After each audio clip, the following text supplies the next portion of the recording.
샬롬. 속담 5번째. 3살 버릇 80까지 간다. 어릴 때 몸에 밴 버릇은 늙어 죽을 때까지 고치기 힘들다. 사람으로 변한 들쥐. 옛날, 아주 먼 옛날, 매일 부모님께 회초리를 맞는 부잣집 도령이 살고 있었어요. 왜 글공부를 게을리하는 것이냐? 또 손톱을 깎아서 아무데나 버린 거냐? 잘못했어요.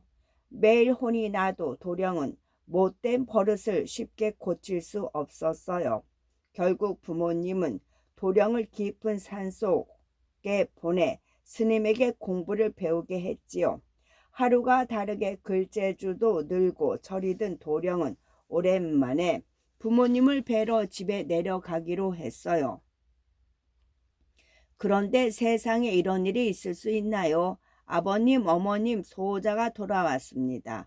힘차게 대문을 밀고 마당으로 들어섰는데 자기와 똑같이 생기고 똑같은 옷을 입은 사내 아이가 서 있는 것이 아니겠어요? 넌 누구냐? 난 이 집의 아들이다. 내가 이 집의 아들이야. 도령은 무척이나 억울했어요. 그때 소란스런 소리에 부모님이 나와선 똑같이 생긴 두 아들을 보고 깜짝 놀랐어요. 하지만 부모님은 먼저 집에 온 도령을 자신의 아들이라고 철석같이 믿었지요. 우리 아들은 여기 있는데 넌 대체 누구란 말이냐? 아버지, 어머니, 제가 진짜 아들입니다. 믿어주세요. 내가 진짜 아들이라니까 당장 우리 집에서 나가. 부모님이 믿어주지 않는 것도 억울한데 가짜 도령이 진짜 도령에게 되레 큰 소리니 진짜 도령은 억울해서 팔짝 뛸 것 같았어요. 결국 다시 돌아온 도령은 스님에게 자초지정을 설명했어요. 혹시 집으로 가기 전날 손톱을 깎아 마루 밑에 버리지 않았더냐? 아니 스님, 그걸 어떻게 아셨습니까? 그러지 말라고 그렇게 일렀거늘 아마도 들쥐가 손톱을 먹고 사람으로 변해 네 행세를 하고 있는 모양이로구나. 도령은 스님이 알려준 방법대로 고양이 한 마리를 가지고 다시 집으로 갔어요. 이 가짜야, 우리 집에 왜 또 왔냐? 으름장을 놓는 가짜 도령을 향해 도령은 고양이를 냅다 던져 주었지요. 야옹, 으아, 전 고양이가 제일 싫어요. 아버지, 어머니. 고양이를 피해 달아나던 가짜는 순식간에 들쥐로 변해버렸답니다. 아니 네가 진짜 우리 아들이었단 말이냐? 몰라봐서 정말 미안하구나. 3살 버릇 80까지 간다는 말도 있지만 도령은 그날부터 못된 버릇을 싹 고쳤고 과거에 급제하여 부모님께 효도하였답니다. 3살 버릇 80까지 간다는 3살 때 들인 버릇은 80살까지 그대로라는 뜻이지요. 즉 어릴 때 몸에 밴 버릇은 늙어 죽을 때까지 고치기가 힘들다라는 의미랍니다. 그러니 어릴 때부터 나쁜 버릇이 들지 않도록 올바른 생활 습관을 갖추어야겠지요. 어릴 적 버릇은 늙어서까지 간다로 바꿔 쓸 수도 있답니다. 33번째. 소 잃고 외양간 고친다. 소 잃고 외양간 고친다. 이미 이를 그르치고 난 뒤 뉘우치어도 후회가 없다는 뜻이지요. 말과 당나귀. 무더운 여름날 말과 당나귀가 주인과 함께 시장에 가고 있었습니다. 등에는 무거운 짐이 잔뜩 실려 있었지요. 아이쿠 무거워. 말보다 힘이 약한 당나귀는 땀을 뻘뻘 흘렸어요. 말아, 내 짐을 좀 나눠 들어주지 않겠니? 더 이상은 걸을 힘이 없어. 기가 막히는군. 말은 콧방귀를 뀌었어요. 왜 내가 네 짐을 들어줘야 돼? 우리 등에 똑같은 무게의 짐이 실려 있는 거 몰라? 제발 부탁이야. 난 너보다 몸짓도 더 작고 힘이 없잖아. 싫다고. 더 이상은 힘들어. 결국 얼마 가지 못하고 당나귀는 그 자리에서 푹 쓰러져 버리고 말았답니다. 아직 시장까진 한참을 더 걸어야 하는데 이를 어쩐담. 난감해진 건 말과 당나귀의 주인이었어요. 등에 실려있는 짐들을 모두 시장에 내다 팔아야 했거든요. 할 수 없군. 짐을 말의 등에 옮겨 실어야겠어. 부인은 당나귀의 짐뿐 아니라 쓰러진 당나귀까지 말의 등에 얹혔어요. 아까보다 훨씬 무거워진 말은 눈물을 흘리며 후회했답니다. 힝, 당나귀의 짐을 나눠 들어줄 걸. 아까보다 훨씬 더 무거워졌잖아. 소 잃고 외양간 고친다는 말처럼 말은 한참을 후회했지만 이미 때는 늦었답니다. 소를 잃어놓고 뒤늦게 외양간을 고친다고 해서 잃어버린 소를 되찾을 수 있을까요? 게다가 이제 소는 없는데 더 이상 외양간이 무슨 소용일까요? 이렇듯 소 잃고 외양간 고친다는 것은 일을 당하고 나서 뉘우치는 것은 아무 소용이 없다는 뜻이지요. 사또 떠난 뒤에 나팔 분다, 도둑 맞고 살인물 고친다도 같은 뜻입니다. 이솝우와 황금알을 낳는 거위. 한 농부가 시장에서 싼값에 거위 한 마리를 사왔어요. 아니 이게 어떻게 된 일이지? 그런데 다음날 아침 신기하게도 거위가 황금알을 낳은 거예요. 다음날에도 또 다음날에도 거위는 황금알을 하나씩 낳았답니다. 가난했던 농부는 황금알을 팔아 금세 부자가 되었지요. 그러자 농부에게 슬그머니 욕심이 생겼어요. 황금알을 하루에 하나씩밖에 얻지 못하니 이래서 언제 큰 부자가 되겠어. 처음엔 거위에게 고마워하던 농부가 이젠 짜증을 내기 시작했어요. 이 게으른 거위야. 하루에 2알, 3알씩은 왜 낳지 못하니? 농부는 거위를 구박했어요. 뭐 좋은 방법이 없을까? 옳지. 한창 고민하던 농부는 무릎을 탁 치며 일어났지요. 농부는 거위를 잡아다가 배를 갈랐어요. 거위 뱃속에 황금알이 가득 들어있을 거야. 한꺼번에 모조리 꺼내야지. 하지만 황금알을 낳는 거위 뱃속은 다른 거위들과 다름이 없었답니다. 농부는 땅을 치며 후회했지만 이미 거위는 죽어버렸으니 소 잃고 외양간 고치는 것과 다름없었지요. 34번째 쇠뿔도 단김에 빼랬다.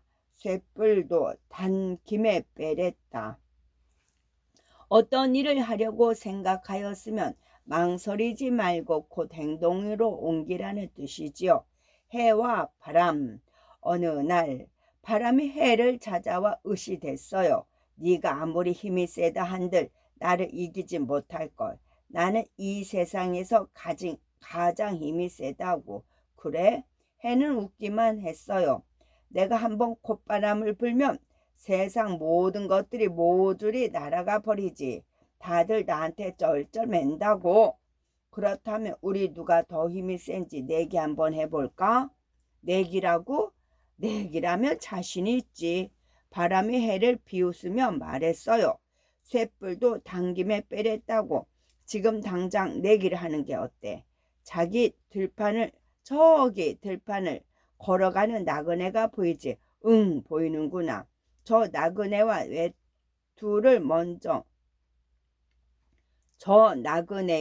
외투를 먼저 벗기는 쪽이 이기는 것으로 하자. 좋아. 먼저 바람이 해보기로 했어요. 바람은 볼에 바람을 빵빵하게 불어넣고 단숨에 내뱉었지요. 후, 후. 이 온 세상에 거센 바람이 불어댔어요. 아이쿠, 왜 이렇게 갑자기 바람이 불어대지? 나그네는 모자가 날아가지 않게 꽉 붙잡았어요. 후. 바람은 얼굴이 새빨갛게 달아오를 때까지 더 세게 바람을 불어댔어요. 이러다 외투가 날아가겠군. 조심해야겠소.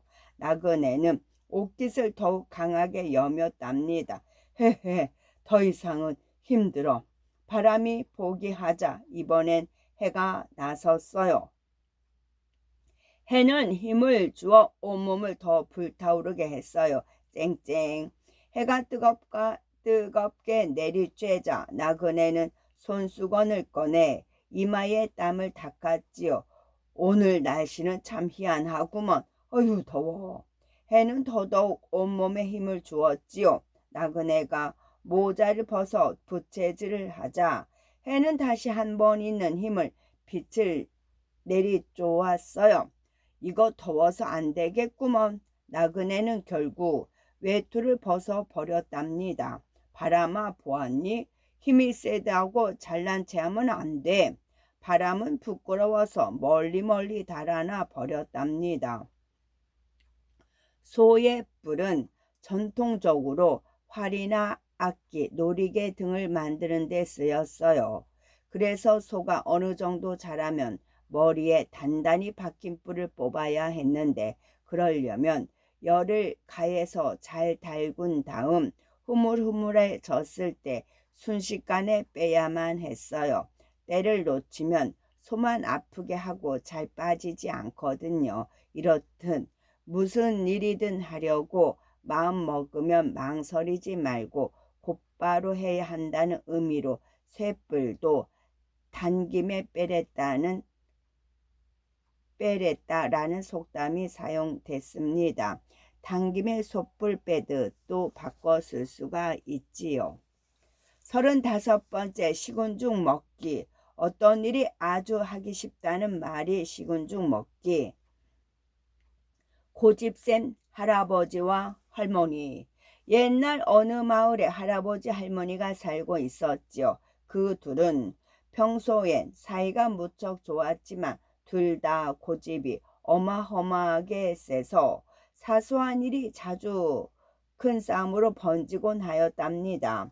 어느 날 이웃 마을에서 큰 잔치가 벌어져 할아버지 할머니가 살고 있는 마을에까지 맛있는 시루떡을 돌렸어요. 둘은 떡을 방 한가운데 놓고 하나씩 맛있게 집어 먹었지요. 그러다 이제 마지막 한 개만 남았어요. 이 떡을 얻은 건 다 내가 이웃 마을 안아까 친한 덕이니 내가 먹어야겠어요. 말도 안 돼. 나는 아까 아침을 당신보다 덜 먹었어. 그러니 이 떡은 내가 먹어야겠어. 그게 무슨 소리예요? 당신은 숭늉을 나보다 더 잡수셨잖아요. 누룽지는 당신이 더 먹었어. 이렇게 해서 두 사람의 싸움이 커졌어요. 할머니는 도저히 양보할 수 없다는 듯이 떡을 보며 침을 꼭깍 삼키더니 할아버지에게 말했어요. 내게 좋은 수가 있어요. 그게 뭔데? 내기를 하는 거예요. 이긴 사람이 이 떡을 전부 차지하는 거지요. 좋아. 그런데 무슨 내기를 하지? 말 안 하기 내기를 합시다. 먼저 말을 하는 사람이 지는 거예요. 옳지. 그거라면 자신 있지. 고집 세기로 둘째가라면 서러운 두 사람이었기 때문에 말을 안 하는 것은 식은죽 먹기였답니다. 드디어 내기가 시작되었어요. 두 사람은 마치 벙어리처럼 한마디도 안 하고 서로를 노려보았어요. 1시간, 2시간, 시간은 자꾸 흘러서 밤이 되었어요. 두 사람은 꼼짝도 하지 않느라고 불도 켜지 않고 있었지요. 그런데 갑자기 방문이 덜컥 열리는 것이 아니겠어요? 다름 아닌 도둑이었습니다. 도둑이 들었는데도 두 사람은 아무 말도 못하고 있었어요. 속으론 덜컥 이를 어쩌나 싶었지만 말이에요. 밤인데 불도 켜지 않고 도둑이 들었는데도 아무 소리도 안 내다니. 이 노인들은 장님의 귀머거리가 분명하군. 신이 난 도둑은 방 안에 값비싼 물건들을 모조리 보따리에 넣었지요.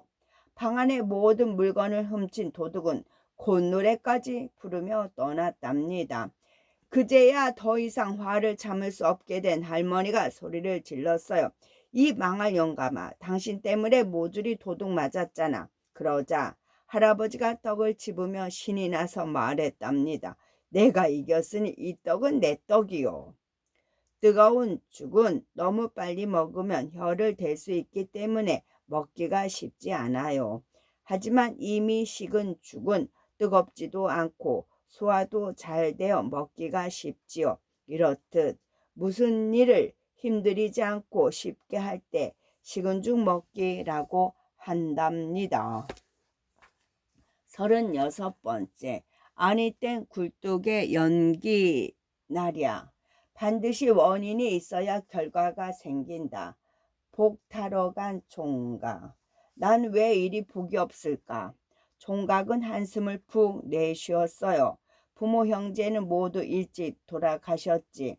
농사는 매해 망치고 아무리 열심히 일해도 언제나 가난했거든요. 내가 왜 이리 복이 없는지 서천 서역국으로 가서 물어봐야겠어.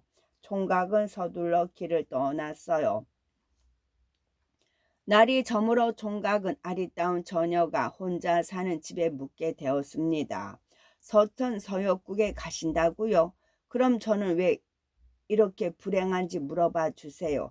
모든 가족들이 병들어 죽고 저만 홀로 남았거든요. 또 길을 가는데 총각은 울고 있는 할아버지를 만났어요. 서천 서역국에 간다고? 그럼 내 나무에 왜 꽃이 피지 않는지 이유를 좀 물어봐 주게. 정성껏 물을 주고 가꾸는데도 30년 동안 한 번도 꽃을 피우지 않았어. 다시 길을 떠나 강을 건너는데 이무기 한 마리가 불쑥 나타났어요. 서천 서역국에 간다지. 우리 이무기들은 1000년이 지나면 용이 되어 하늘로 오르는데 나는 3000년을 살았는데도 용이 되지 못했어. 이유를 좀 물어봐 다오. 드디어 총각은 서천 서역국에 도착했어요. 신선이 나타나 물었죠. 총각은 왜 이 먼 길까지 온 건가? 궁금한 게 있어서 왔습니다. 왜 처녀는 그토록 불행하며 이무기는 용이 되지 못하고 할아버지의 나무는 꽃을 피우지 못하는 것입니까? 아니 땐 굴뚝에 연기 나지 않는 법이지. 모두 다 이유가 있어. 그 이무기는 욕심이 너무 많아서 여의주를 2개나 가지고 있거든. 하나를 버리라고 해라. 나무에 꽃이 피지 않는 이유는 나무 밑에 황금이 붙어 있어서 그렇지. 처녀는 혼자 살게 된 뒤 맨 처음 만난 남자와 혼인을 하면 행복해질 걸세. 그럼 저는 왜 이렇게 복이 없는 걸까요? 자네는 그저 열심히 살면 다 복을 받을 것이니 돌아가게나. 궁금증을 해결한 총각은 왔던 길을 되돌아가기 시작했어요. 이무기를 만난 총각은 이무기에게 여의주를 하나 버리라고 했어요. 그래, 그대로 하자 이무기는 순식간에 용이 되었답니다. 고마워, 내 등에 타렴. 강을 건너 내려줄 테니까. 무사히 강을 건너 할아버지를 만난 총각은 함께 나무 밑을 봐보았지요. 그랬더니 정말로 커다란 황금 덩어리가 있는 것이 아니겠어요. 황금 덩어리를 파내자 나무에서는 금세 아름다운 꽃이 피어났어요. 난 이 꽃만 있으면 됐네. 황금은 자네가 가지게. 황금을 가지고 전연의 집으로 간 총각이 말했어요. 혼자 된 이후에 맨 처음 만난 남자와 결혼하면 불행이 끝날 거라고 했습니다. 어머, 그건 바로 당신이네요. 총각은 그래서 처녀와 결혼하였고 오래오래 행복하게 살았답니다. 아궁이에 불을 피우지 않았는데 굴뚝에 연기가 날 수는 없겠지요. 반드시 불을 피워야 연기가 날 수 있는 것처럼 어떤 일이든 반드시 원인이 있어야 결과가 있을 거예요. 이것을 아니 땐 굴뚝에 연기 나랴라는 속담으로 표현을 한답니다. 아니 때린 장구 북소리 날까? 뿌리 없는 나무에 잎이 필까? 불 안 뗀 굴뚝에 연기 날까로 바꿔 쓸 수가 있답니다. 37번째. 아닌 밤중에 홍두깨. 아닌 밤중에 홍두깨, 예고도 없이 뜻밖의 일이 생겼을 때 하는 말이지요. 냄새 맡은 가. 꼬르륵 꼬르륵 나무를 다 팔고 나니 점심때가 훌쩍 지나 있었어요. 출출하구먼. 부인이 떡을 해놓겠다고 했겠다. 흐흐흐. 김서방은 줄인 배를 부여잡고 종종 걸음으로 집으로 향했지요. 그때 구수한 냄새가 코를 찔렀어요. 이건 국밥 냄새로구먼. 자기도 모르게 김서방의 발이 냄새가 나는 국밥집 앞으로 향했어요. 아이고 배고파. 저 국밥 한 그릇 뚝딱 했으면 좋겠네. 하지만 아침에 집을 나설 때 아내가 떡을 해놓고 기다리겠다며 일찍 오라고 신신당부하지 않았겠어요. 김서방은 아쉽게 발길을 돌렸지요. 이봐. 그때 누군가 김서방을 불러 세웠어요. 얼굴에 심술이 덕지덕지 붙은 국밥집 주인이었지요. 왜 저 말씀입니까요? 그래, 바로 당신. 돈을 내고 가야지 어딜 도망가는 거야? 아니, 돈을 내라니요? 뭔가 착각하셨나 본데 저는 국밥을 먹지 않았습니다. 냄새를 맡았잖아. 냄새는 뭐 공짜인 줄 알아? 아니, 밤중에 홍두깨도 아니고 이게 대체 무슨 말입니까? 아닌 밤중에 홍두깨도 아니고 이게 대체 무슨 말입니까? 세상 천지에 냄새값을 받는 사람이 어디 있단 말입니까? 어디 있긴 어디 있어. 여기 있지 이놈아. 얼른 돈 내놓지 못해.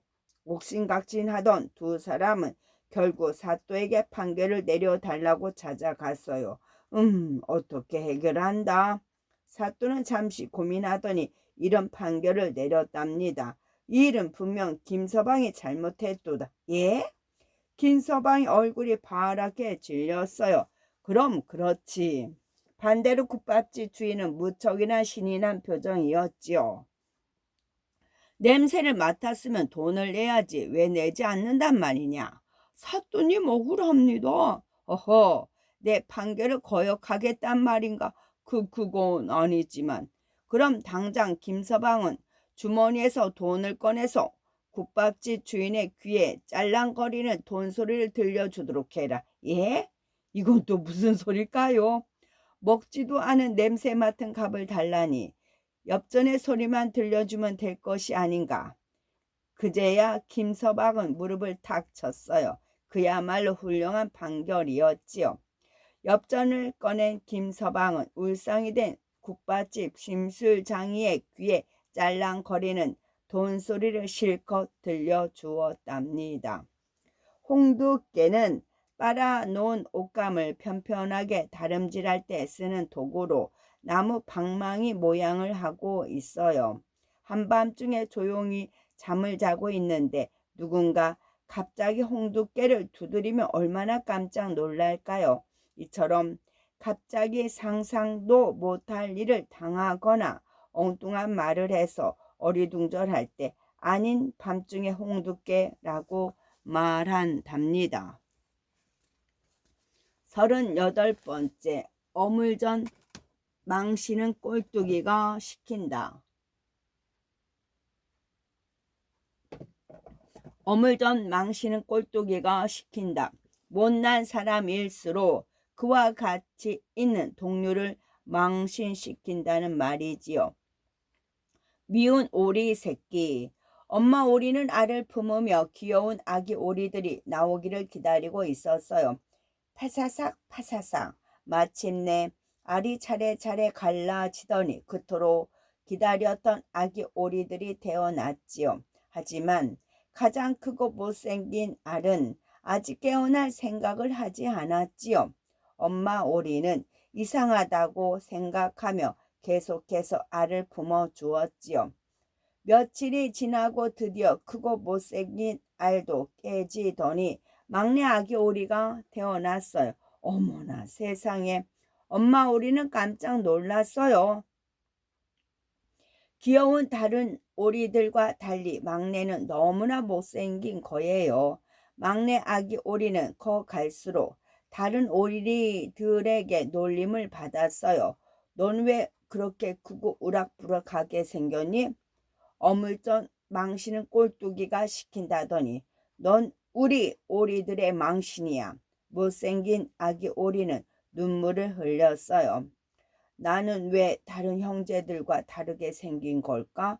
나만 왜 이렇게 못난이로 태어난 걸까? 어느 날 아기 오리는 우아한 백조떼가 하늘 높이 날아가는 것을 보았어요. 정말 아름답구나. 나도 저 백조들처럼 아름다워졌으면. 하지만 금세 고개를 절레절레 흔들었어요. 말도 안 되는 욕심이야. 난 못생긴 아기 오리일 뿐인걸. 봄이 되었어요. 헤엄을 치는 새하얀 백조들을 보면서 오리는 또다시 슬퍼졌어요. 그런데 그때 호수에 비친 자신의 모습을 내려다본 아기 오리는 깜짝 놀랐답니다. 너무나 아름다운 백조의 모습이 물에 비쳤거든요. 내가 백조였다니? 못생긴 아기 오리는 곱고 아름다운 날개를 펼쳤어요. 백조는 행복한 눈물을 흘렸답니다. 어물전이란 생선을 파는 가게를 말해요. 어물전에도 대구, 도미, 갈치 같은 맛 좋고 큰 생선들은 인기가 많지만 꼴뚜기는 워낙 크기가 작아 먹을 것이 별로 없어 인기가 없지요. 그래서 꼴뚜기는 어물전에 어울리지 않고 못생겼다는 데에서 어물전 망신은 꼴뚜기가 시킨다라는 속담이 생겼지요. 이렇듯 어리석은 사람 한 명이 주변의 다른 사람들에게 망신시킬 때 이 속담을 사용하곤 하지요. 파물점 망신은 과물점 망신은 모가가 시킨다도 같은 의미입니다. 과물점은 과일 파는 가게를 뜻하지요. 이소모와 허영심 많은 까마귀. 허영심 많고 우쭐대기 좋아하는 까마귀가 있었지요. 까마귀는 어느 날 공장 몇 마리가 흘리고 간 알록달록 색이 고운 깃털을 주었어요. 이거 참 아름답구나. 나도 이런 털이 있었으면. 까마귀는 자기의 검은 털 사이사이에 공작의 깃털을 꽂았답니다. 나도 이제 공작처럼 아름다워졌어. 새까만 까마귀들과는 비교할 수도 없지. 까마귀는 친구들을 비웃었어요. 그런 다음 공작의 무리로 가서 공작인 척을 했답니다. 하지만 공작들은 까마귀가 공작인 척하는 것을 금세 알아채고 말았어요. 우리 흉내를 내다니 용서 못해. 혼내주자. 공작들은 부리로 까마귀의 몸에 붙은 자신들의 깃털을 뽑아내 버리고 까마귀를 마구 쪼아댔어요. 아이고 따가워, 아이고 따가워. 쫓겨난 까마귀는 울면서 다시 까마귀 무리로 돌아왔어요. 그러고는 슬그머니 까마귀 친구들과 예전처럼 어울리려고 했지요. 하지만 까마귀 친구들은 이미 허영심 많은 까마귀가 무슨 짓을 한지 다 알고 있었답니다. 어물쩍 망신은 꼴뚜기가 시킨다더니 네가 우리 까마귀 망신을 시키는구나. 당장 우리 무리에서 나가. 무리에서 쫓겨난 까마귀는 결국 눈물을 흘리면서 후회했답니다. 39번째 10번 찍어 안이 넘어가는 나무 없다.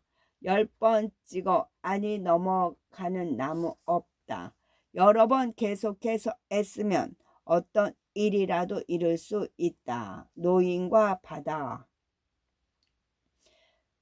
산티아고는 멕시코 바다에 조각배를 띄우고 혼자 고기잡이를 하는 노인이었어요. 하지만 벌써 고기를 한 마리도 못 잡은 날이 84일이나 계속되었지요. 사람들은 노인을 최악의 불행을 뜻하는 살라오라고 불렀어요.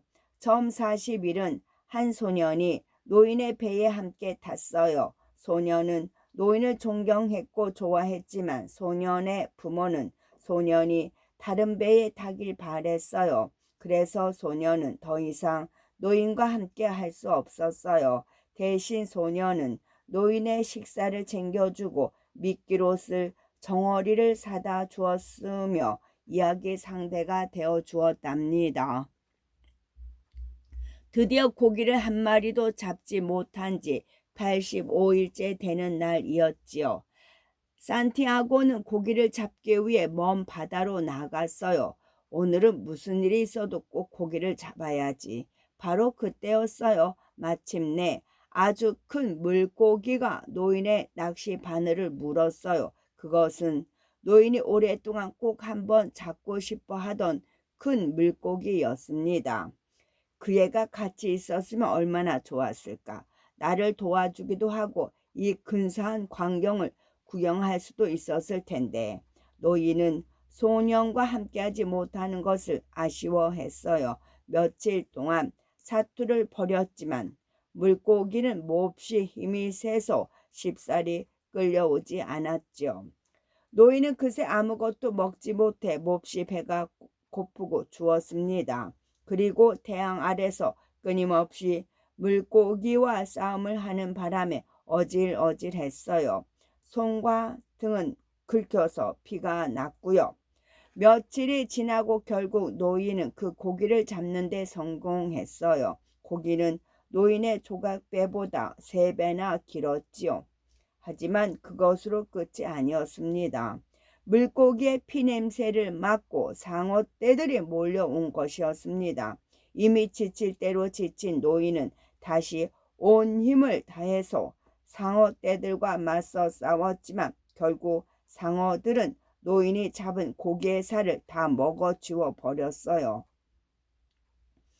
이제 노인의 물고기는 앙상한 뼈만 남아 버렸어요. 집으로 돌아온 노인은 자신을 찾기 위해 해안 경비선과 비행기까지 출동했었다는 사실을 알게 되었어요. 비록 물고기는 뼈만 남았지만 노인은 최선을 다했기 때문에 후회가 없었어요.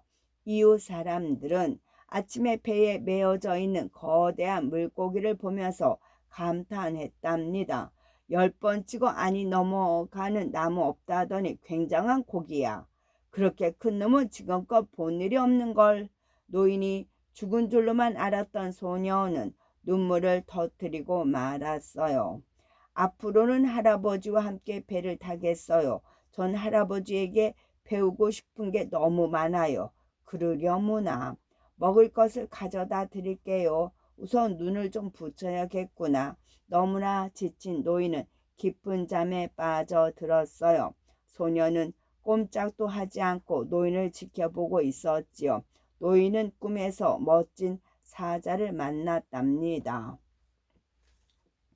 아무리 큰 나무도 계속 도끼질을 하다 보면 결국에는 쓰러지고 말 거예요. 이처럼 꾸준히 노력하고 애쓰면 결국 자신이 원하는 바를 이룰 수 있고 아무리 굳은 생각을 가진 사람이라고 해도 누군가의 말을 계속 듣다 보면 마음이 흔들리는 경우를 10번 찍어 안이 넘어가는 나무 없다라는 속담으로 표현을 한답니다.